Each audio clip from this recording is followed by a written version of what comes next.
జిల్లా తాళరేవు మండలంలోని ఉపాధ్యాయ ఎమ్మెల్సీ ఎన్నికలలో ఉభయ గోదావరి జిల్లాల పీడీఎఫ్ అభ్యర్థిగా పోటీ చేస్తున్న బొర్రా గోపిమూర్తి మీడియా సమావేశంలో మాట్లాడారు. డిసెంబర్ 5న జరగబోయే ఎమ్మెల్సీ ఎన్నికలకి మొదటి ప్రాధాన్యత ఓటు వేసి గెలిపించాలని విజ్ఞప్తి చేశారు. మండలంలో ఉపాధ్యాయుల తరపున ఎవరైనా నిలబడ్డారంటే అది పీడీఎఫ్ ఎమ్మెల్సీలు మాత్రమేనని, మన సమస్యలపై శాసన మండలిలో గలం ఎత్తింది మనమే అంటూ మన పోరాటాలకు అండగా నిలబడుతూ మన కష్టాలతో పాలు పంచుకునేది మనమేనని ఆయన తెలిపారు. ప్రస్తుతం పీడీఎఫ్ అభ్యర్థిగా నేను పోటీ చేస్తున్నాను కాబట్టి ప్రతి ఒక్కరూ కూడా తమ అమూల్యమైన ఓటు వేసి గెలిపించాలని తాళరేవు మండల టీచర్స్ ఓటర్లను కోరడం జరిగింది. ఈ కార్యక్రమంలో ప్రజా సంఘాల నాయకులు టేకుముడి ఈశ్వరరావు, తొట్టపూడి రాజా, బొజ్జ అశోక్, కాకర రవికుమార్ తదితరులు పాల్గొన్నారు. బొర్రా గోపిమూర్తి ఉభయ గోదావరి జిల్లాల పీడీఎఫ్ ఉపాధ్యాయ ఎమ్మెల్సీ అభ్యర్థిని. ఈ రోజున ఉభయ గోదావరి జిల్లాల ఉపాధ్యాయ ఎమ్మెల్సీ ఎన్నిక డిసెంబర్ 5న నిర్వహించడానికి ఎన్నికల కమిషన్ తేదీ ప్రకటించింది.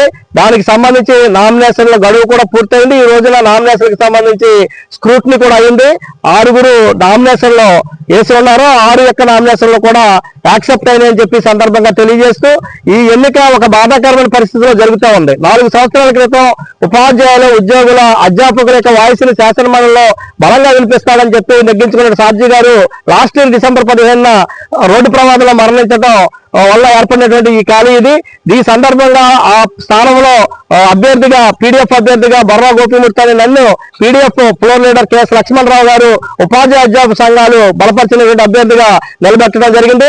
నేను చదువుకున్నటువంటి కాలంలోనే విద్యార్థి ఉద్యమంలో విద్యా ప్రైవేటీకరణకి వ్యతిరేకంగా అనేక ఉద్యమాల్లో పాల్గొన్నాను. 98 డిఎస్సీలో సెకండ్ గ్రేడ్ టీచర్ గా నియామకం పొంది తదుపరి స్కూల్ అసిస్టెంట్ మ్యాథ్స్ గా ప్రమోషన్ పొందిన తర్వాత మొన్న 31వ తేదీన ఉద్యమ అవసరాల రీత్యా ఉపాధ్యాయుల ఉద్యోగుల యొక్క వాయిస్ని శాసన మండలిలో బలంగా వినిపించాలని చెప్పి ఉద్యమం కోరినటువంటి మేరకు నేను స్వచ్ఛంద పదవి విరమణ చేశాను. ఇంకా నాకు 12 సంవత్సరాలు ఉన్నప్పటికీ కూడా ఉద్యమ అవసరాల రీత్యా ఈ యొక్క స్వచ్ఛంద పదవి విరమణ చేశానని చెప్పి ఈ సందర్భంగా తెలియజేస్తూ 98 నుంచి ఇప్పటి వరకు ఈ రాష్ట్రంలో రాష్ట్ర స్థాయిలో కానీ, జిల్లా స్థాయిలో కానీ, మండల స్థాయిలో కానీ జరిగినటువంటి ఉపాధ్యాయ అధ్యాపకుల యొక్క సమస్యల మీద అనేక సందర్భాల్లో పోరాటాలు చేశాను. ఆ సందర్భంగా ఉపాధ్యాయుల ఉద్యోగుల యొక్క హక్కులు అనేక సాధించడం జరిగిందని చెప్పి తెలియజేస్తూ ఈ 2 జిల్లాల యొక్క ఉపాధ్యాయ అధ్యాపకులు నన్ను ఆశీర్వదించి నాకు మొదటి ప్రాధాన్యత ఓటు వేసి శాసన మండలికి పంపించాలని చెప్పి సందర్భంగా మీడియా ముఖంగా కోరుతా ఉన్నాను.